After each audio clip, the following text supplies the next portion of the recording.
ከኤድመንተን የሚተላለፈው የኢትዮጵያ ሬዲዮ ድምጽ ነው።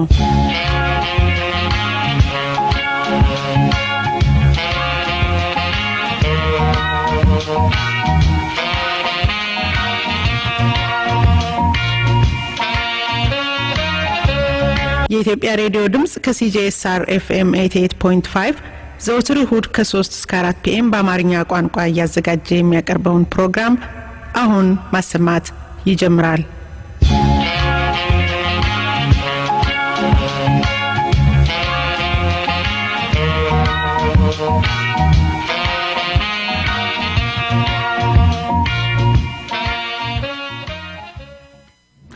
አድማጮቻችን እንደምን ዋላችሁ እንደምን አረፈዳችሁ። ይህ ዘወትር ከዩኒቨርሲቲ ኦፍ አልበርታ ጊዜያዊ ስቱዲያችን ይዘንላችሁ የምንቀርበው የኢትዮጵያ ድምጽ በኤድመንተን ፕሮግራማችን ነው። የዛሬ አስተናጋጃችሁ እኔ አብይ ነኝ። እንዲሁም ከጎኔ ቶኩን ኮሆስት የሚያደርገው ጓደኛዬ መሳፍንት ነው። መሳፍንትን ሪማይንድ ለማድረግ ከዚህ በፊት አንዳንድ ፕሮግራሞችን ከሰምና ወርቅ ጋር ይዞላችሁ ቀርቦ ያውቃል። ላለፉት 2 ወራት ጠፍቶ ነበር። ዛሬ ጎትቼ ፈልጌ አፈላልጌ ይዤው ስቱዲዮ ቀርብ ያለው ለሳይንስ ፕሮግራሜ በማፋጠጥ ኢንተሮጌት በማድረግ ጥያቄዎችን እናንተን በመወከል ሳይንስ ፕሮግራሜን በማቀርብበት ጊዜ በየቤታችሁ ሆናችሁ በጭንቅላታችሁ የሚመላለሱ ጥያቄዎችን እናንተን በመወከል የሚጠይቀኝ ለዛሬ መኳንንት ነው። እንግዲህ ምን አይነት ፕሮግራሞች እንዳሉኝ እጅ ከምን ለምትሉ ሰዎች በመግቢያዬ እንደነገርኳችሁ የሳይንስ ፕሮግራም ይኖረኛል። እንዲሁም አንዳንድ መጣጥፎች፣ አጠር ያሉ ግጥሞች፣ በጣም የሚያዝናኑና ሴንሴሽናል የሆኑ የኢትዮጵያ ሙዚቃዎችን ይዘንላችሁ ቀርበናል። ተከታተሉን። ከናንተ የሚጠበቀው መከታተል ብቻ ነው እንላለን።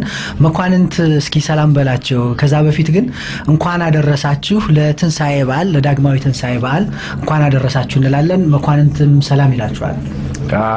ያው መጀመሪያ እንግዲህ ስሜ መኳንንት አይደለም መሳፍንት ነው። ያው አንድ ነው፣ ዞሮ አንድ ነው። መኳንንት መኳንንትና መሳፍንት ያ እንዴት ናችሁ ኤድመንተኖች? ያው አብይ እንደነገራችሁ በባለፉት 2 ወራቶች አልነበርኩም።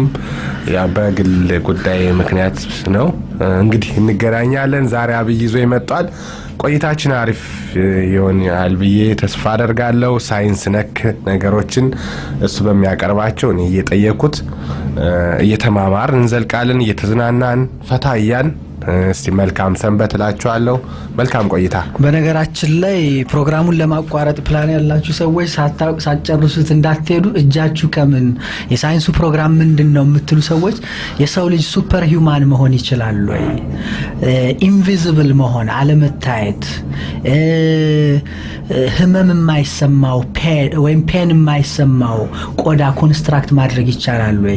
ለረጅም ዘመናት ለተሰይ ለ400 ለ500 ለ1000 ዓመታት እንዲኖር ማስቻል ይቻላል ወይ?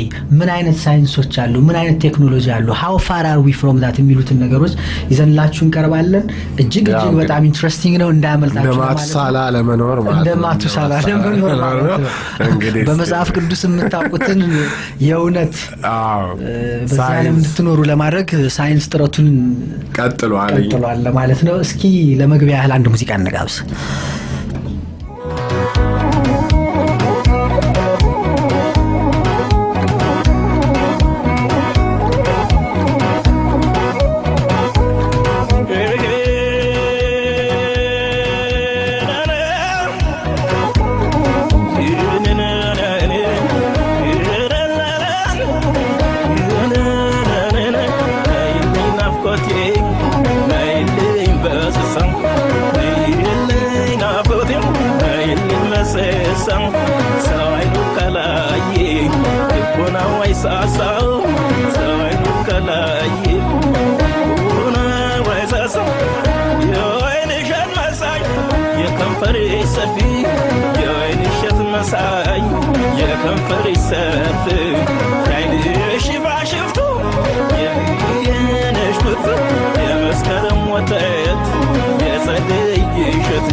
ስትወይ ካንጀቴ የትዝታ ቁርባን መቼም ስንቃይ ነው የገዳሜ እምነት ሲያምረው እንደቀረ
አድማጮቻችን በጋበዝናችሁ የቻላቸው አሸናፊ ነይልኝ ናፍቆቴ በተሰኘው የወሎ አገረሰብ ወይም ባህላዊ ዜማ ጣዕመ ዜማ እንደተዝናናችሁ እንደተደሰታችሁ ተስፋ እናደርጋለን።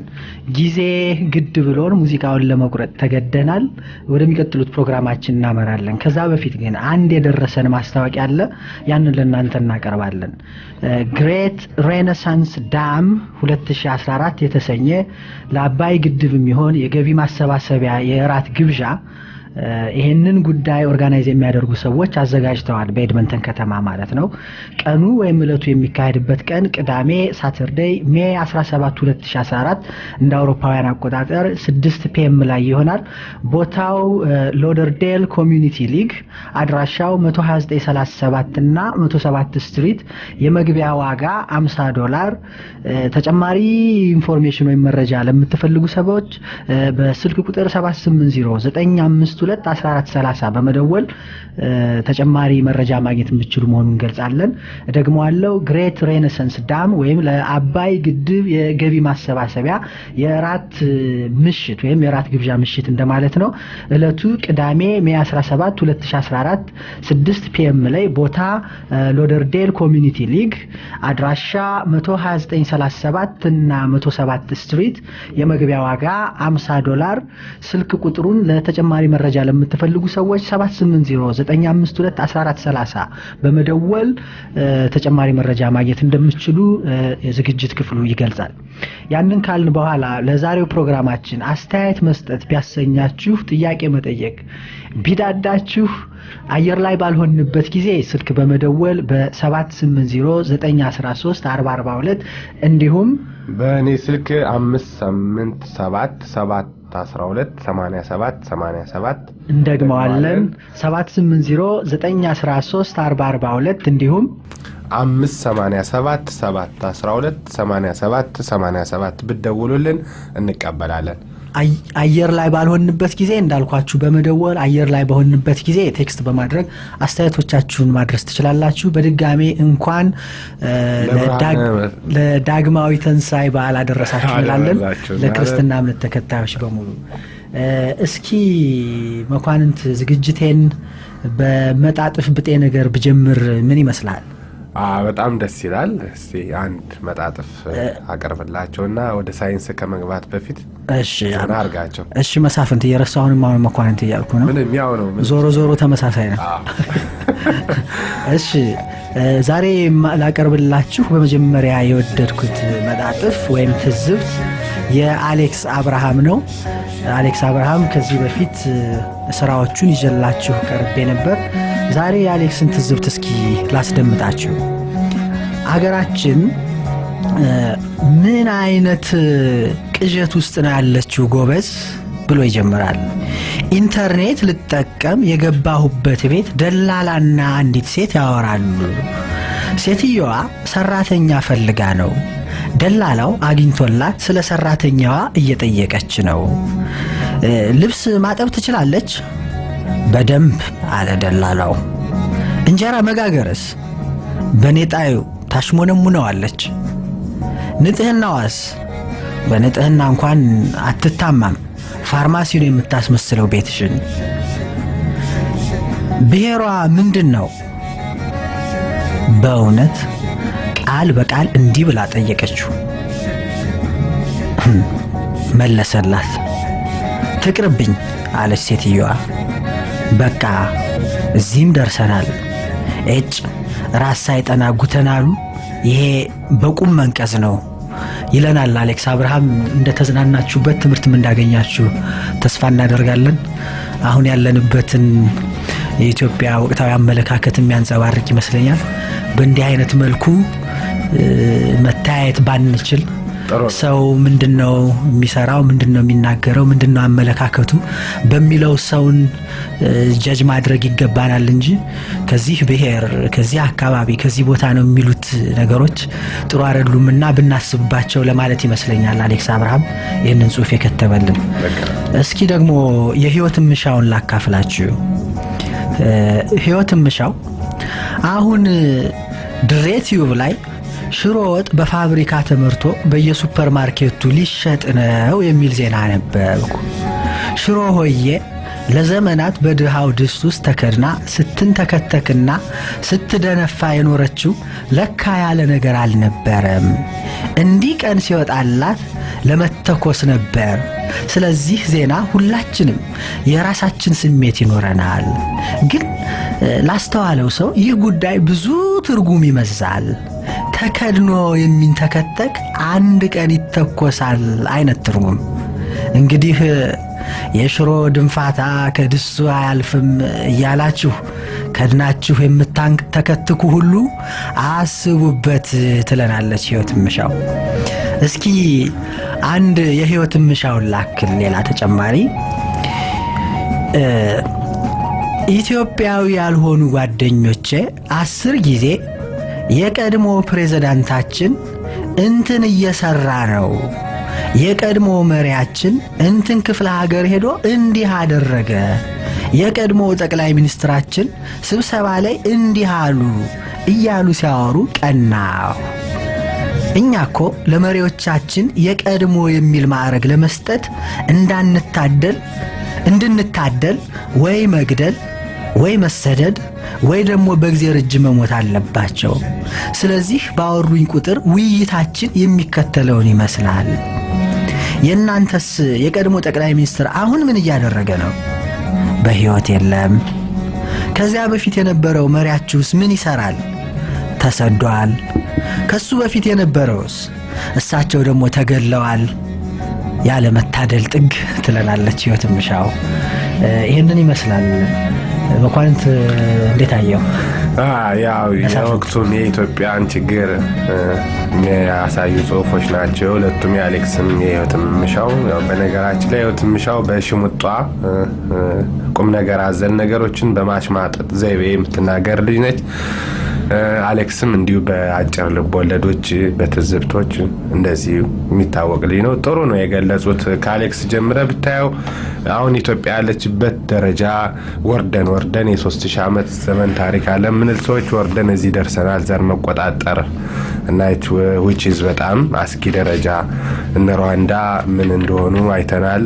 አሁን እንኳን በቅርብ ጎረቤታችን ኔሽን የሆነችው ሳውዝ ሱዳን እንዴት እየሆነች እንደሆነ አይተናል። እና ለማንም አይበጅም። ካሁኑ ኃይል እንለው የሚገባ ነገር ነው። የሽሮም ነገር ያስደነግጣል። ያው ሽሮ በፋብሪካ ሲመጣ ተመርቶ ያው ሴርሞኒው ሊቀር ነው ማለት ነው። ያና መነስነሱ ምኑ ልክ ብለሃል መሳፍንት። የስምህ ነገር አልሆነልኝ። ዞሮ መኳንንትና መሳፍንት ተመሳሳይ ነው። ትንሽ መሳፍንት ከመኳንንት ግን ላቅ ይላል መሰለኝ ሳስበው እያወረድከኝ፣ ግን ምንም ችግር። እሺ ክሳለሁ። እስኪ አንድ ሙዚቃ እንጋብዝና ደግሞ ወደሚቀጥሉት ዝግጅቶቻችን እንሄዳለን። አድማጮቻችን በድጋሜ በጋበዝናችሁ የጃኪ ጎሲ ፊያሜታ የተሰኘ አዲስ ነጠላ ዜማ እንደተዝናናችሁ ተስፋ እናደርጋለን።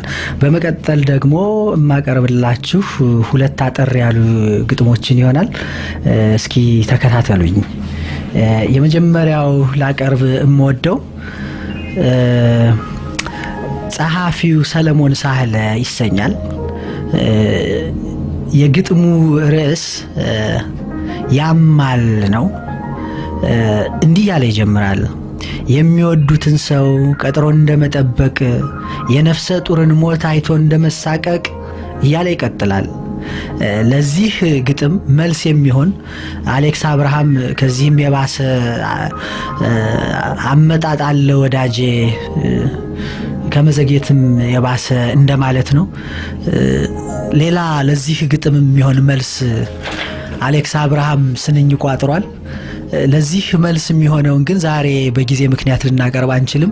አይዘር በእኔ በሚቀጥለው ፕሮግራሜ ወይም መኳንንት በራሱ ፕሮግራም ይዞላችሁ ይቀርባል። እስኪ የመጀመሪያውን ዛሬ ያማል የተሰኘውን የሰለሞን ሳህለን ግጥም እንሄድበት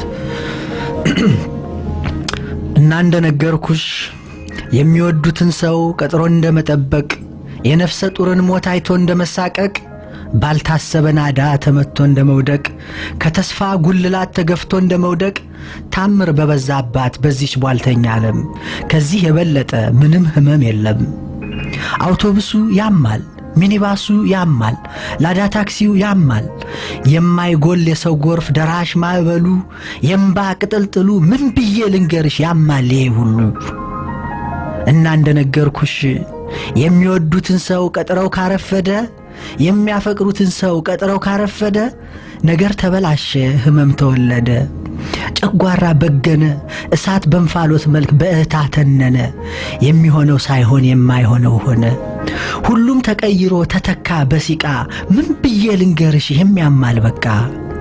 ወጭ ወራጅ ወጪ ተራማጁ አስመሳይ ሰጋጁ ፀሐዩ ዝናቡ የለምን ምክንያት የለምን ሰበቡ ተቆራጭ አበባ ሊቆረጥ ማበቡ ውሌለሽ ደመና ተራራ መክበቡ እልፍ አላፍ ኮከብ ጨረቃን ማጀቡ ደሞ ለሷ ግጥም እናቷን ጨረቃ ምን ብዬ ልንገርሽ የሚያማል በቃ። እና እንደነገርኩሽ ጉንጭ የማትሞላ ኬክ 10 ብር የሸጠ የካፌ አሳላፊ ወደኔ ያፈጠጠ ዘይት የነካውን መንታጁን አጣምሮ ምን ልታዘዝ ይላል ቁልቁል አቀርቅሮ። ምን ልታዘዝ ይላል እንዴት ቅጥሉ ሰው ቅጥሉን ሰው ያዛል። ማኪያቶ ልዘዝ ካፑቺኖ ልዘዝ ጥቁር ቡና ልዘዝ ለምን ሰው አላዝም። መታዘዝ መናዘዝ እርግማን የሆነው ካፌውን ሲያሳልፍ ራሱ ግን የሚያልፍ ቁልቁል አቀርቅሮ ሞቱን ባንገት ቀብሮ ምን ልታዘዝ ይላል። አንድ ማኪያቶ ካንድ እሷ ጋር ልበል፣ አንድ ካፑቺኖ ካንድ እሷ ጋር ልበል፣ ከጥቁር ቡና ጋር እሷን አምጣ ልበል። ታያታስለፍልፊኝ ይሄ ሁሉ ያማል። የላስቲክ አበባ የአርቲ ቡርቲ ስዕል የጭቃሾ ወግቶ እጅ ያወጣ ቁስል ትልቁ ነቀዝ ሰው የማንቀዙን ያህል ብዙ አታስለፍልፊኝ ይሄ ሁሉ ያማል። እና እንደነገርኩሽ ላንቺ ያዝኩት አበባ መጠውለጋ መጣ ፀሐይ ገባ ወጣ ዝናብ ቀረት መጣ ጨረቃም የለችም እናቷን ስላልኳት ደግሜ ሰድቤ ሻመት እንዳይገርማት እናቷን ጨረቃ ታያታስለፍልፊኝ ይሄም ያማል በቃ። ግን እኔ አንቺን ስወድሽ ይሄን ሁሉ ችዬ ነው የምጠብቅሽ ቢሆንም ግን ያማል ይለናል ገጣሚው ሰለሞን ሳህለ። ለዚህ ግጥም የሚሆነውን መልስ ነው አሌክስ ሰለሞን የከተበልን። ባጭሩ አሌክስ አብርሃም እንደ መልስ የሚያቀርበው በሚከተለው በኔ ፕሮግራም ወይም በመኳንንት ፕሮግራም ይዘንላችሁ የምንቀርበው አሌክስ አብርሃም ከዚህ የባሰ አለ ወዳጄ በሚል ድምጽ ስንኝ ቋጥሮ መልሶለታል። እስቲ ከዚህ የባሰው አመጣጥ ምን አይነት አመጣጥ ሊሆን ይችላል ወይም ከመቅረት የባሰ አመጣጥ የተሰኘውን በሚከተለው በመኳንንት ፕሮግራም ከዚህ የባሰ አጠባበቅ እንደማለት ነው በኔ ወይም በመኳንንት ፕሮግራም ጠብቁ እንላችኋለን። እስኪ አንድ ባክልበትስ የግጥም እንትናችንን ከመዝጋታችን በፊት አንድ ላክልበት። ይሄኛውን ያገኘሁት ፌስቡክ ላይ ነው። ጸሐፊው ትሁት ጌታቸው ይሰኛል። የግጥሙ አርዕስት እረኛ ትዝታ ይላል። ሳገኝህ ልራቀው ላለሁ ይቅርብኝ ላለሁ ያሰረኝን ምትሃት ከፊትህ አጣዋለሁ። ሳገኝህ ሳቅህ አይጥመኝም እምባህ አይገርመኝም ዝምታና ወሬህ አይለይልኝም። ሳገኝህ ሁሉን ረሳለሁ ሁሉን እተዋለሁ ከታሪክ አውጥቼህ ቢቀርስ ቢተወኝ እላለሁ። ስትሄድ ግን አንዳንተን ይለኛል ትዝታህ ያስረኛል እምባ ያረሰኛል ሳቅ ወግህ ዝምታ ሁሉ ይናፍቀኛል ምትሃትህ ሁሉ ቁልጭ ይልልኛል። ፍቅርህ በረጅም ጅራፉ ይተለትለኛል ይላል። ይሄኛው የትሁት ጌታቸው ነው። ሴት ነች ለወንድ የጻፈችው መሆኑ ነው። እስቲ አይ ቲንክ ከሰዓት አኳያ አንድ ፕሮግራም ደስ የሚል ፕሮግራም ማቅረብ ፈልጌ ነበር። ምን ያህል ሰዓት? አንድ 10 ደቂቃ ሊወስድ ይችላል። እንዴት ብናደርግ ይሻላል? መኳንንት ሳይንሱ ፕሮግራማችን እንዳይል እስኪ ግማሽ ሰዓት ያላለን ግማሽ ሰዓት ይሆናል። ስለዚህ እናቀርበው ነው የምትለኝ? እርግጠኛ ነኝ አድማጮቻችን ይወዱታል። እሺ እንደሚከተለው እናቀርበዋለን። ተከታተሉ። አቅራቢው አንዱ ዓለም ተስፋዬ ነው። በእድሜሽ አትቀልጂ፣ ለሴቶች መሰማት ያለበት አዝናኝም አስጠንቃቂም ቁም ነገር ይላል። በተለይ እንግዲህ ሴቶቹ ጠንቀቅ ብላችሁ እንድትሰሙ እንጋብዛለን። አቅራቢው አንዱ ዓለም ተስፋዬ ነው። ምንጭ እንጠቅሳለን። ኢትዮፒካ ሊንክ። አንዱ ዓለም ተስፋዬ ይቀጥላል። እንደገና ደግሞ 10 ቢራ ልጠጣ ደስ አለለም። ዛሬ መጀመሪያ ላይ እንደነገርኳችሁ የሀብታሙ ስዩም መጽሐፍን እንመረቅለታለን። ከ30 ጋር ጠብ የሚለውን ደግሞ ነው። ስልኩን አነሳችው እናቷ ናቸው። ከዲግሪዎቿ በመቀጠል ያሏት የቅርብ ዘመድ። ስልክሽን ቶሎ የማታነሹ ለምንድን ነው? አነሳሁት እኮ ማዬ፣ ልብ ድካሜ ከተነሳ በኋላ ብታነሹ ምን ያደርጋል? ግን በሰላም ነው በጧት ደወልሽ? ድሮ በድህነታችን ዛሬ በርቀታችን መቼም አብረን አላከበርነውም እንጂ ዛሬ የተወለድሽበት ቀን ነው። ወይኔ ማዬ፣ አንድ ቀንም እኮ እኔ ግን መጥቶልኝ አያውቅም። ሁሌ ጥድፊያ። በቃ ልደቴን አንቺ ብቻ ነሽ አይደል የምታስታውሺው? ዓለም እንዲያስታውሰው ከፈለግሽ እንግዲህ ክርስቶስን መሆን ነበረብሽ። ለማንኛውም እንኳን ለ30 ዓመትሽ ያደረሰሽ። ስልኩ ከእጇ ተንሸራቱ ወለሉ ላይ ተከነበለ። 30 የመድኃኔዓለም ያለ 30 እኮ የይሁዳን ክህደት እንጂ ሴት ልጅ ልደት ለመንገር በፍጹም በጥቅም ላይ መዋል የሌለበት ቃል ነው። ሃሎ፣ አረ ሄሎ። የእናቷ ድምጽ ከወደቀው ስልክ ይሰማል። አረ ሄሎ፣ አረ ልጅ ምን ነካት? ከዚህ በላይ ምን ይንካት? 30 የእናቴ ባታ ያለ 30 እኮ የደሞዝ መውጫ ለመንገር እንጂ ሴት ልጅ ልደት ለማብሰር በፍጹም በጥቅም ላይ መዋል የሌለበት ቃል ነው። ተንደርድራ መስተዋቷ አጠገብ ደረሰች። ምስሏን አስተዋለች። እስከ ዛሬዋ ጧት ድረስ ለግላጋ ወጣት ነበረች። አሁን ግን ያለቀለት አሮጊት መሆኗ ፊቷ ላይ ያየች መሰላት። እናቷ ራሳቸው ደስ ይበላቸው። በቃ የመበሊት አዲስ ጓዳጊቷ ልጃቸውን በምላሷ ላይ ማንባረቅ ጀመረች። እንደገና ተወቹ። ምስሏን አየች። አሁንም ምስሏ ላይ ጮኸች። በፍጹም 30 ዓመት አልሞላሽም። ምስሏ የመለሰችላት መሰላት። ወደሽ ነው የሚሞላሽ? ያለምኩስ ቤት ባልጅ አንዱንም ሳይዝ አንዱንም በእውነት ሳይታይ። አይዞሽ፣ በእውን ባይታይ በቴሌቪዥን አታጩ። ለማንኛውም እንኳን ለ30 ዓመትሽ በቃሽ። እኔ 30 ዓመት አልሞላኝም። እሺ 30 ዓመት አልሞላሽም፣ ግን የዛሬ 30 ዓመት ተወልደሻል። ባለማመን ተንጎራደደች። ለሴት ልጅ ከሀያዎቹ በኋላ በእድሜ ላይ የምትጨመር አንድ ቀን የስጋ ጠለልን በ1 ሜትር ከፍ ታደርጋለች። 30 ግን 30 ያቡዬ ጣዲቆ ያለህ 30 እኮ የሴት ልጅ ወገብ ቅጥነት ለመገመት እንጂ የሴት ልጅ የእድሜ ልኬት ለመናገር የሚውል ቃል አይደለም። ወደ መስተዋቱ ተመልሳ ከገዛ ፊቷ ጋር ተፋጠጠች። በቀስታ ፊቷ እንዳበሰች ይሻከረ መሰላት። አይኗን አተኮረችበት።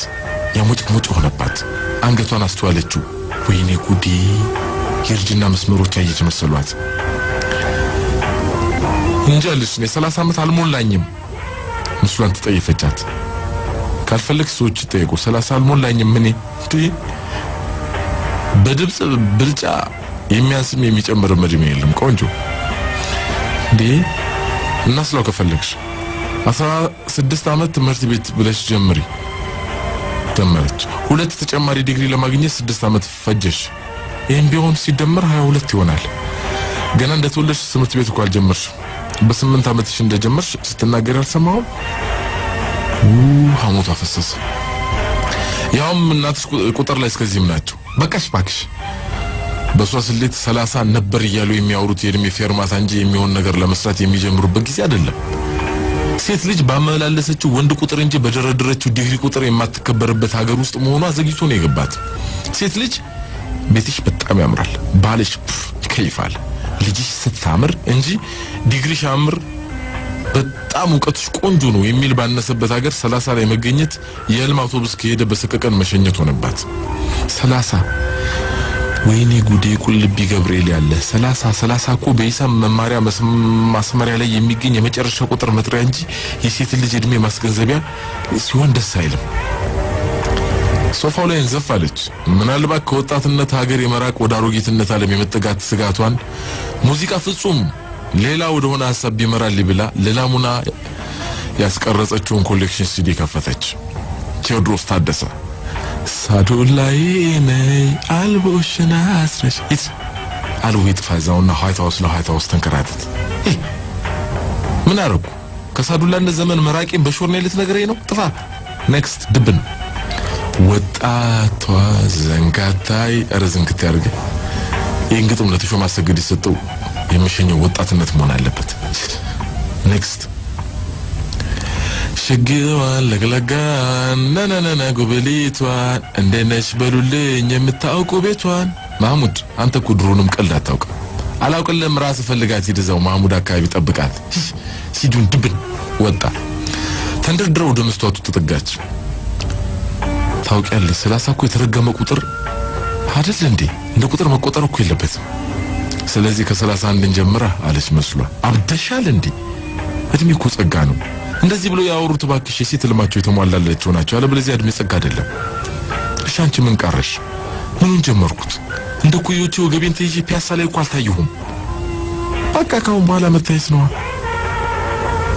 እንዴ? ከ30 ዓመት በኋላ እኮ በሴት ልጅ የማያምሩ ማህበረሰቡ እንዳያምሩ ያደረጋቸው እኮ ብዙ ነገሮች አሉ። ገባሽ አልገባሽም? ከ30 ዓመት በኋላ እኮ በጦር የተወጋ ልብ ቅርጽ በቢክ እስክሪብቶ ስሎ መቀባበል እኮ ጅልነት ነው። ወይኔ ጉዴ! ከ30 ዓመት በኋላ እኮ ሹልክታ ውስጥ በሽምቅ መሳሳም ቅሌታምነት ነው። ከ30 ዓመት በኋላ እኮ የከሌ በፍቅር አብዶ ማለት ስሙን ማጀራቱ ላይ ቢያስነቅስ ይሄ እኮ አለመፍሰል ነው። ከ30 ዓመት በኋላ እኮ ኑሮ ደስ የሚለው ቅድመ 30 ዓመት የነበሩት ነገሮች በአድቬንቸር ከተሞሉ ነው። ጉዴ! በረጅሙ ተንፈሳ ሶፋው ላይ ተቀመጠች። ወጣት ከሚል ተባዝኖ ቢያወጣ ይብላ ቲቪ ከፈተች። የኤምቲቪ ቻናል ያንግ ኤንድ ሜሪድ የሚለውን ሾው ይዞ ጠበቃት። በገነች፣ ቀየረች። ኦ ቻናል ከፈተችው። ዳያንግ የሚለው ሙዚቃ ያጫወተ ተቀበላት። ረብለው ኢቲቪ ይሻለኛል ድሮንም ካንተ መራቂ ብላ ኢቲቪ ስከፍት ኢቲቪ ባቅሙ ለወጣቶች የሚል ፕሮግራም ላይ ያቀርበው ይድባክ ጠፋችሁ። እሱ ተመልሳ ምስሏን አገኘቻት። መፍትሄ ያስፈልጋል። 30 ዓመት እስኪሞላኝ አከናውናቸዋለሁ ያልኳቸው ዝርዝሮች ምንም አልነካቸውም። ምን አድርጊ ትኛለሽ? አርፈሽ ተቀመጭ። በምድር ላይ ሴት ልጅ ከእድሜዋ በላይ የሚያስጨንቁ ነገሮች አሉ። እስቲ ምሳሌ ንገሪኝ። የኑሮ ውድነት መጨመር ከእድሜ መጨመር በላይ አያናድድም? እሺ የዜጎች መሰደድ። እኔ ራሴ እድሜን 30 ላይ የሚያቆም ሀገር ቢኖር ሰደር ነበር። ተይ በእናትሽ። እሺ የመብት ማጣት ውበትን ከማጣት አይበልጥም እመኚኝ። እሺ በቃ ሄጃለሁ ብላ ሄደች መስሏል። ጥረ ገበያ እንኳን አንቺ እኔም እድሜ ሄዷል። ተንጎራደደች፣ ቆመች። በተራመደች ቁጥር ከእድሜ የተወሰነው ይረግፍልሻል የተባለች ይመስል ቤቱን ብዙ ጊዜ ዞረች። ድንገት ቆመች። አንድ መላ ያገኘች መሰላት። የሷን እድሜ አሳባቂ መረጃዎችን ማጥፋት። ለአመታት እድሜ ስንት ነው የሚልን ገልጡ የሴት ልጅ እድሜዋ የወንድ ልጅ ደሞዙ አይጠየቅም አታቅም ማለት። የሃይስኩል ኮረዶች አይነት ቢጢቆ ልብሶችን ማዘውተር። 23 ከሚለው ቁጥር በላይ ያሉ አሃዞችን አለመጥራት። በተለይ 30 ባለ እግዚአብሔር መቼ ይውላል የሚል እንኳን ቢኖር እኔ አጎቱ ልጅ አይደለሁም ራሱን ይጠይቀው ብሎ መደንፋት አውቆ። ስልኩ ከወደቀበት አንስታ ለእናቷ ደህና መሆኗን ለማሳወቅ ደወለች። ማይ ይቅርታ በእናትሽ። ኧረ እዲያ ቀረሽ ልሽዋልቲ ምን ሆነሽ ነው መልሰሽ አልደወልሽው? አይው ደወልኩ አይደል እንዴ ማሚ። ደሞ እንደው ልብ ድካሜ ከደወለልኝ በኋላ ብትደውይ ምን ዋጋ አለው? ደሞ ሳልነግርሽ ቀደም የእድሜሽን ቁጥር ተሳስቼ እኮ አሳሳትኩሽ። 30 አይሞላኝም አይደል ማዬ? አይ ጃንሆይ ሊወርዱ አመት ሲቀረው ነው የተወለድሽ። ማማ እኮ ቁጥር አታውቂም ግን። አዎ ልጄ እኔ ችግር አለብኝ። ያዋለዱኝ ግራዝማች ተሻገር ምሽት ግን ጥይት ናቸው ቁጥር ላይ። አንቺ የተወለድሽበትና ግራዝማች በውሽማቸው ጭን ውስጥ የሞቱበት ቀን አንድ ስለሆነ መቼም አይረሳቸውም። እንኳን ለ40ኛ ዓመትሽ አደረሰሽ።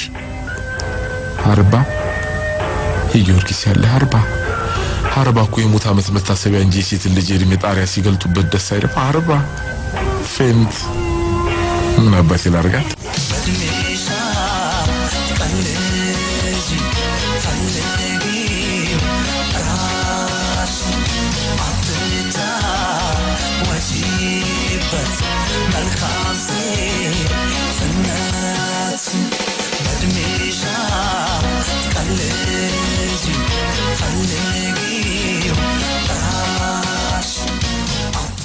ኢትዮጵያ ለዘላለም ትኖር። ኢትዮጵያ ለዘላለም ትኖር። ኢትዮጵያ ለዘላለም ትኖር። አድማጮቻችን ባቀረብንላችሁ ዝግጅት እንደተዝናናችሁ እንደተማራችሁም ተስፋ እናደርጋለን።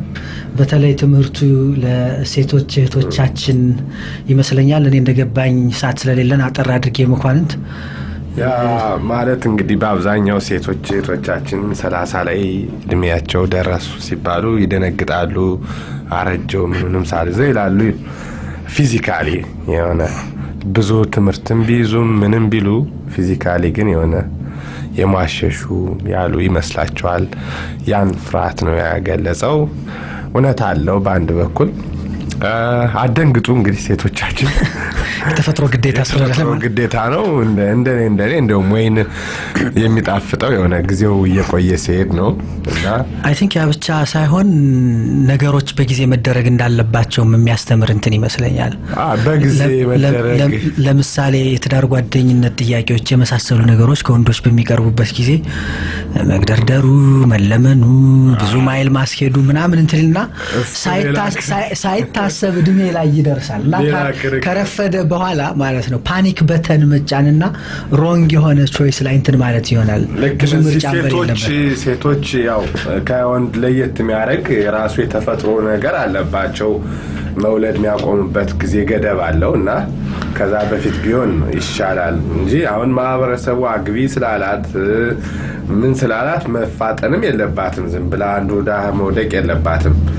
ጀስት 30 የሚያስደነግጥ አይደለም። well that is true ግን በጊዜ ማክሲማይዝ የምታደርግበትና የሚፈልግህ ሰው ብዙ ኦፖርቹኒቲ ያለው ጥሩ ነገሮች ያሉት ሰው ከሆነ እነዛን ወደ ኋላ ሄዳ አታገኛቸውም እና ነው። ግን አንዳንዴ ምንድነው እዚህ ጋር መጨመር የምፈልገው ልክ በቃ ሴት ልጅ 20ዎቹ ውስጥ ማግባት አለባት የሚል ህግ ስላለን ያልተጻፈ ህግ በማህበረሰቡ አንዳንዴ ሩጠው ይወድቃሉና ጊዜ ሊያልፍ ነው ብለ ለመጪው ያለን 60 ዓመት 40 ዓመት ያህል እየተቃጠልክ ትኖራለህና እንደዚህ በጊዜ መፍጠን እንዳለው ነው።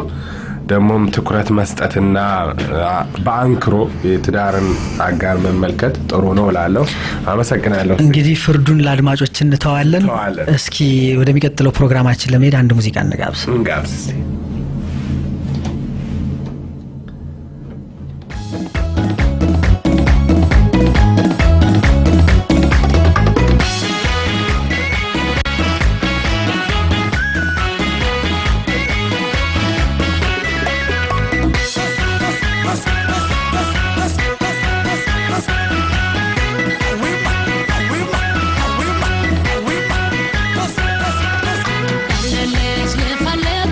Let's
አድማጮቻችን የጋበዝናችሁን የአገውኛ ጣዕመ ዜማ